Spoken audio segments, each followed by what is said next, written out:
Hi, everybody. Hope you're having a great day and that you're ready for your next part in the ecosystems unit. So, by now, you should have made your food web and answered your questions on the food web and have an understanding of how populations affect one another, right? When one population doesn't have enough food, it's going to affect those that eat it, right? If I run out of deer, then my wolf population, if they depend heavily on those deer, will also suffer as well.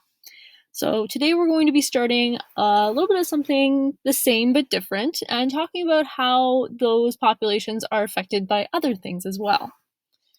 So here's a nice little recap. I want you to think, what is a population? Hopefully you remember this from last class. So a population, remember, is a group of organisms that live in the same place. They are all the same species, and they all live there at the same time. And another little caveat that I didn't mention is that they can all successfully reproduce. Okay? So populations increase when individuals reproduce at rates greater than what is needed to replace individuals that have left or died. So this being said, right, in order for a population to grow, there has to be more people being born than those that are dying. And this can happen very, very quickly. Like the picture kind of suggests with rabbits, right? We can have one, oops, sorry. There we go. We can have one individual, and once that individual, finds a mate and now has babies, let's say that it always is going to have two babies. So here we go. Now I'm going to have two children. It's two baby bunnies. And now those two baby bunnies are also going to have babies, right? They're each going to have two children. So now I have four, okay? Within just a very short amount of time, especially for, the gestation period of a rabbit is very short. I went from having one individual to now having 7. Okay, so you can grow a population very quickly. Now, if these 4 also decide to have baby bunnies, now I have many, many more individuals in my population. Okay, so starting with just a simple 1 or 2 individuals, I can now have a very large population in a short amount of time.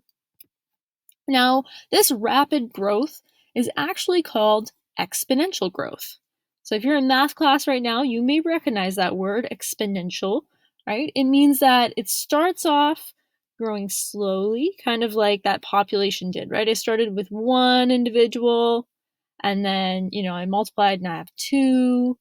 Well, and then it starts accelerating. It starts growing much, much faster. So now my 2 baby bunnies are going to both have babies, and now I'm having 4. And then after that, now each of my 4 bunnies are going to have 2 babies each. So now I have 8, right? And you're going to notice that this ends up as a J-shaped curve. When you plot the population against the time, you end up with this really big spike in population growth. Now, exponential growth sounds great, right? Everyone's, happy and we have a big population. However, it can't be sustained in nature. No ecosystem has enough supplies to take care of that many organisms, right? We don't have enough food or shelters. So there are limiting factors, okay? These things that we're going to be talking about are restrictions that kind of cap our growth, right? And these are called limiting factors. There's a couple different types, right? If we have too many chickens on the farm, they're going to now be fighting for food because there's only so many worms to go around. Okay? So the very first type of category of limiting factors is density independent factors. So what I want you to think, density, think of like how many animals there are in a forest. Independent, think about, you wanting to make your own decisions, I don't know, as a teenager. So independent meaning on their own, right? This is not depending on the density of individuals, okay? So a density-independent factor is a factor in the environment that does not depend on the number of members in the population per unit area. Meaning, doesn't matter how many deer live in that forest, doesn't matter, how many spiders are living under the log, this factor is going to affect them. There could be 3, there could be 3 million. Okay, so I want you to think, what is something that would damage a population regardless of how many are in the area? You got a guess? Well, I have an answer. Okay, usually these are abiotic or non-living factors, such as extreme storms, droughts, floods, all those natural disasters, cold snaps. If any of you remember that really cold winter that we had last year, that definitely affected some wildlife populations. Okay, so these are things that doesn't matter how many deer are in that forest, the tornado is going to come and damage that population either way. There could be 3, there could be 3 million. It doesn't know and it does not care. However, there is a second type of factor, right? A density dependent. So this is one that depends on the number of members in the population. Okay, so maybe it only happens when a population number is very high or very low. Can you think of an example for this? Well, I have a few for you. Usually these are biotic. These are living factors, okay? Living things. Some examples include disease, right? Symbiosis, which is a fancy word that we'll explain later. Predation and competition. Now, it's an interesting thing that we're talking about this because we are experiencing some disease or some, transmission things right now. So when a population number gets very high, disease is transmitted very easily. And from one individual to another, it spreads very quickly throughout a population because contact between individuals is more often, right? This is why with COVID-19, we are now trying to stay in our homes to limit that amount of contact we have between people so that we can slow down this pandemic. Right? Same thing with deer in a forest, right? If there was many of them and one of them had caught some sort of disease, it can transfer it very easily to other deer if there are a lot in that forest and they're more closely packed together than if they're in lots larger of an area and they have more space. Okay. There's these other 3 options, okay? Symbiosis, predation, and competition. These also regulate population growth. So symbiosis, this is kind of one of my favorite ones. It's also usually the newer term. So this is an interaction which is close and long-term between 2 species.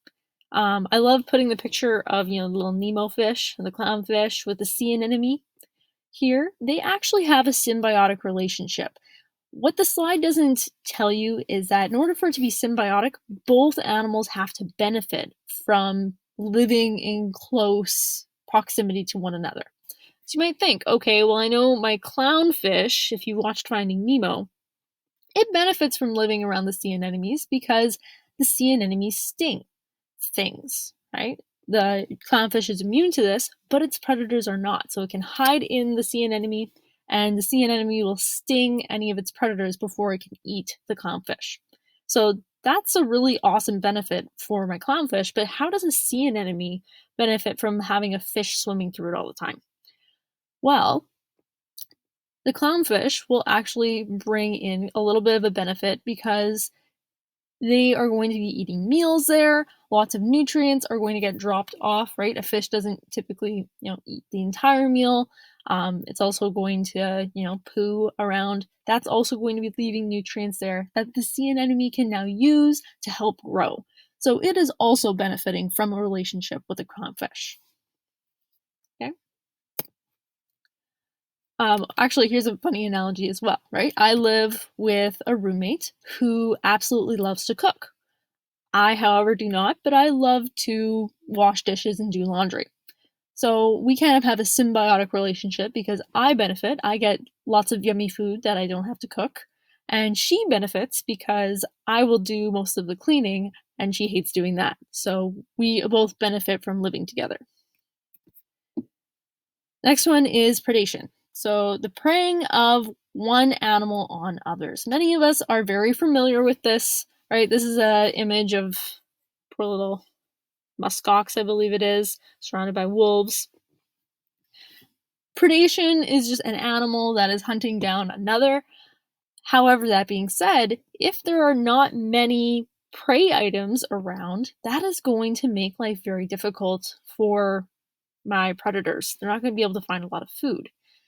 Also, if there are not very many predators, what's going to happen to my muskox population? It's going to skyrocket because now they don't have as many animals hunting them and they can now flourish. The last one is competition. So this is a struggle among individual organisms for access to limited resources such as food or territory. Now the lynx and the bobcat are very closely related. They look very similar. However, they actually live in very different areas.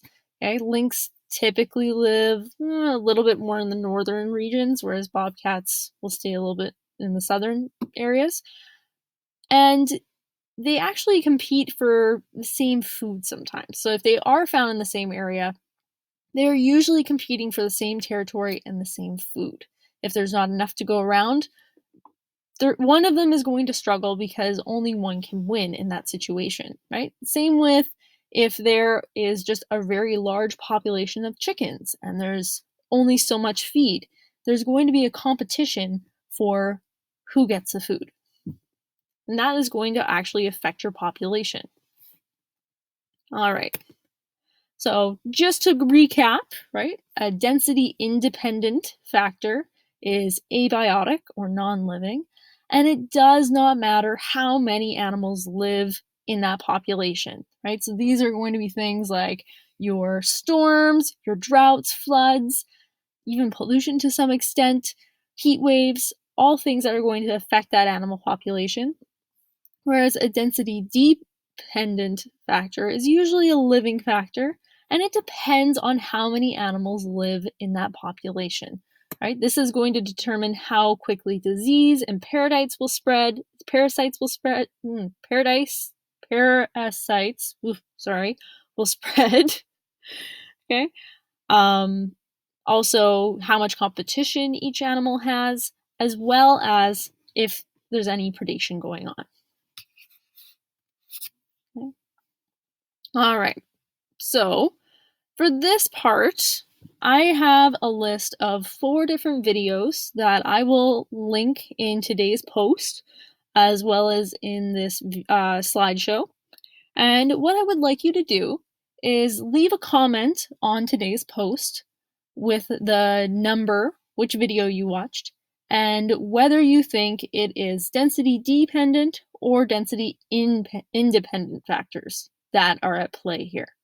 And just give me a simple little explanation. Doesn't have to be too long, maybe just 1 or 2 sentences, and you're good to go. The videos aren't too long, maybe about 5 minutes. So this is video number 1. You got a wolf. I believe this happens up in like the tundra area.